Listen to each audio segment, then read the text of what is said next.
I'd like to start, Senator Harper know about this. The commission has put forward not only a 9 through 12, and that's what we seem to talk. The commissioner went back after listening to everybody and started to make it a 7 through 12 accountability. And it goes to Jeffrey's statement about we have to start, and we do know when kids fall behind. If everybody's saying this is mystified, we know the data.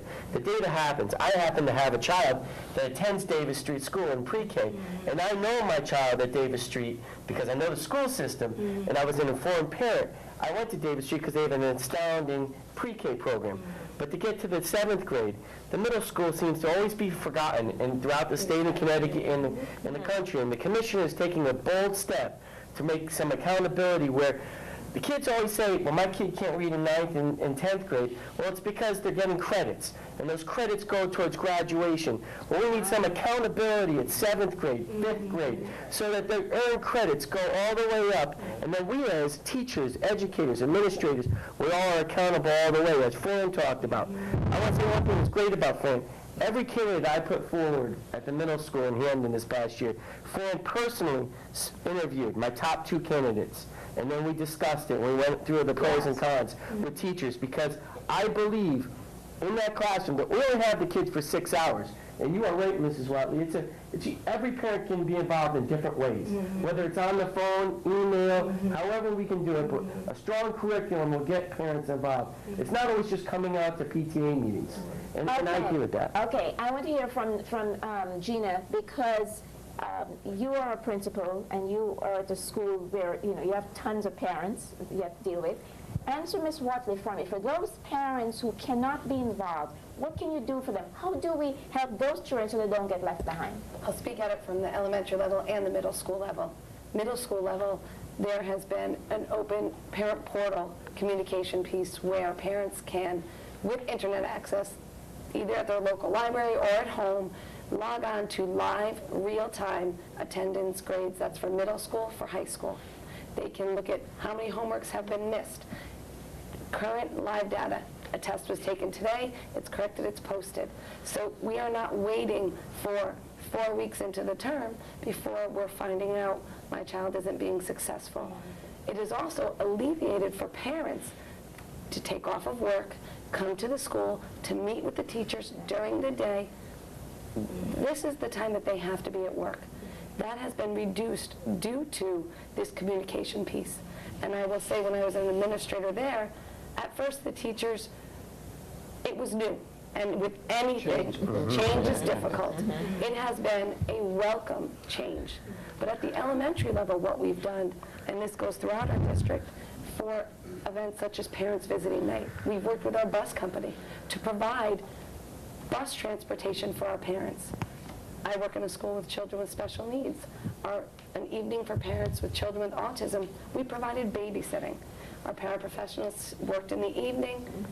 Parents came, they learned from each other, they learned from our teachers. It was a support group, but their children were cared for in another classroom with paraprofessionals.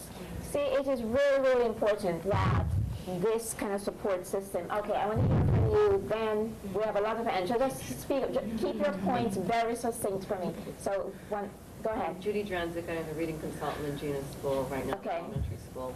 And I want to add to that, we have an ELL program. An ELL, what does that mean? English language learners. Okay. And we have had a couple of workshops where the parents have come, and we've had people speaking in Spanish to help them to navigate the school system.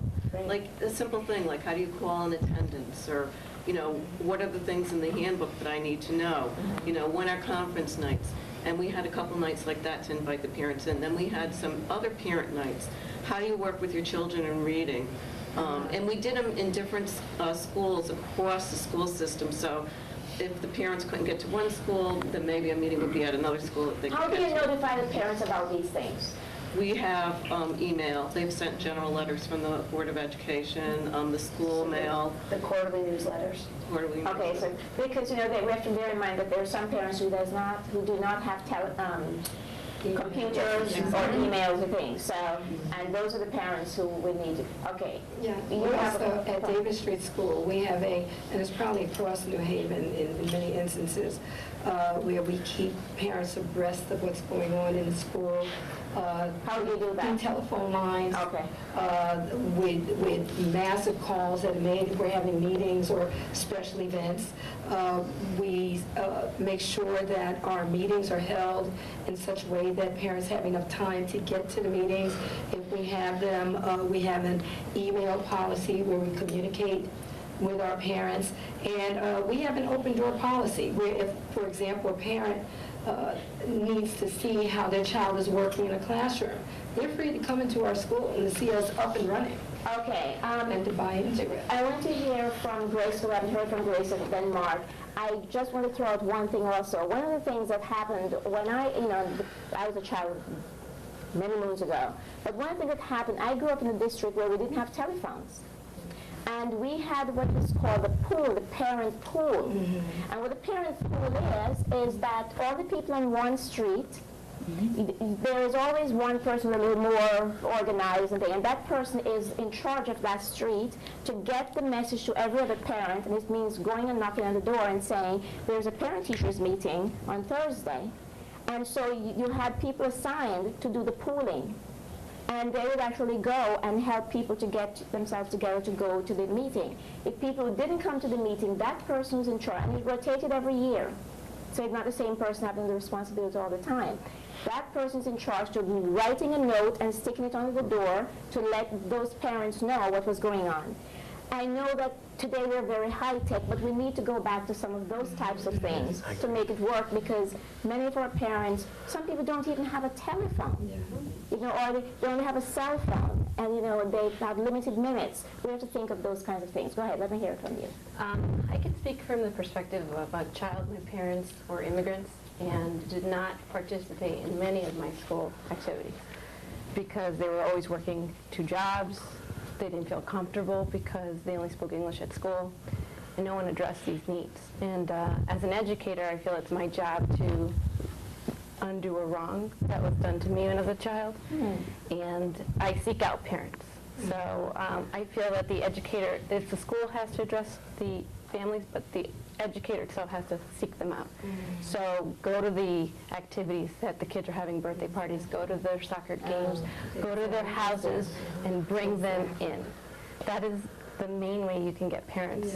And that's a teaching way beyond the 6-hour classroom. No, okay. no. I'm not saying it positively. That's no. good. That's and I good. think what you've clarified, which I think needs to be clarified for parents, we talk about schools and parents. It's not schools and parents. It's classrooms. Classroom teacher and the parent. Sometimes parents feel guilty because we say to them, you have to come and help at school. The primary relationship a parent should have is with the classroom teacher. And if they can do nothing other than keep in contact with that teacher, they ought to be prized and valued. And I think that's part of the dilemma, because parents are being asked often to do things in schools that they're not comfortable with. Primary responsibility, and you put your finger on it, is with that teacher.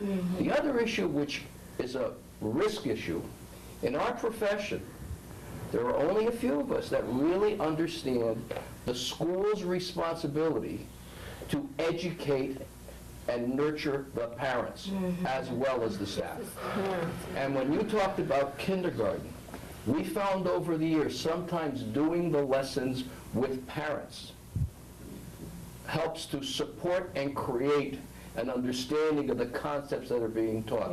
And one other thing I think is critical, we're not talking only about urban kids anymore. Oh, no. I can take you, the relatives in the suburbs, parents are confused, they're overwhelmed, as many of our teachers are.